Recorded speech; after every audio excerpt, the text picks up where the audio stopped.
சிறுத்தொண்ட நாயனாருடைய பெருமையை 11ஆம் திருமுறையில நம்பியாண்டார் நம்பிகள் பதிவு செய்து காட்டுகின்றார். ஞானசம்பந்த பிள்ளையாருக்கு நம்முடைய சிறுத்தொண்ட நாயனார் நண்பராக இருக்கக்கூடிய அருள் பெற்றவர். ஞானசம்பந்தருக்கு நண்பராக இருக்கணும்னு அது சாதாரண விஷயம் இல்லையே. அப்படிப்பட்ட பெருமைக்குரியவர் யார் என்று கேட்டால் நம்முடைய சிறுத்தொண்ட நாயனார் என்று நம்பியாண்டார் நம்பி பதிவு செய்கிறார். விரும்பும் புதல்வனை மெய்யறிந்து ஆக்கிய இன்னமுதம் அரும்பும் புனல் சடையாய் உண்டு அருள் என்று அடிபணிந்த இரும்பின் சுடற்களிற்றான் சிறு தொண்டனை ஏத்துதிரேல் கரும்பின் மலர் தமிழாகரன் பாதம் தொடர்பு எளிதே. திருஞான சம்பந்த பிள்ளையாருடைய திருவடியை பிடிப்பது என்பது எளிதல்ல. அப்படிப்பட்ட ஞானசம்பந்தர் திருவடியை போய் நாம் வணங்க முடியுமா?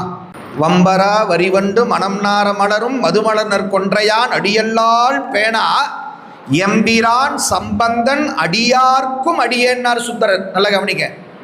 சம்பந்தருக்கு அடியாராகிற தகுதி எனக்கு இல்லை. சொன்னது யாரு? சுந்தரர் சொல்றாரு, திருஞான சம்பந்தருக்கு அடியாராகிற தகுதி என்னிடத்துல இல்லை. அதனால ஒன்று செய்கிறேன், திருஞான சம்பந்தருக்கு அடியாரா இருக்காங்க பாருங்க, அந்த அடியார்களை பிடிச்சா அதன் மூலமாக ஞானசம்பந்தர் திருவடியை பற்ற பாக்கியம் கிடைச்சா போதுன்னர். அதைத்தான் நம்பியாண்டார் நம்பிகளும் சொல்றாருங்க. சிறுத்தொண்ட நாயனாருடைய திருவடியை பற்றி விடுவோமே ஆனால், ஏன்னா அவர் எவ்வளோ பெரியவர், எல்லாரும் விரும்புகின்ற புதல்வன்.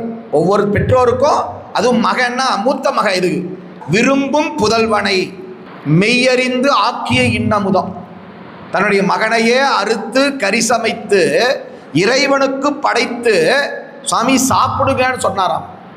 அப்படிப்பட்ட அந்த சிறுத்தொண்ட நாயனாருடைய திருவடியை நாம் வணங்கினால், நல்லா கவனிங்க, சிறுத்தொண்ட நாயனாருடைய திருவடியை வணங்கினால் தமிழாகரன் என்று போற்றப்படுகின்ற ஞானசம்பந்தருடைய தொடர்பு நமக்கு எளிமையாக கிடைச்சிடும்.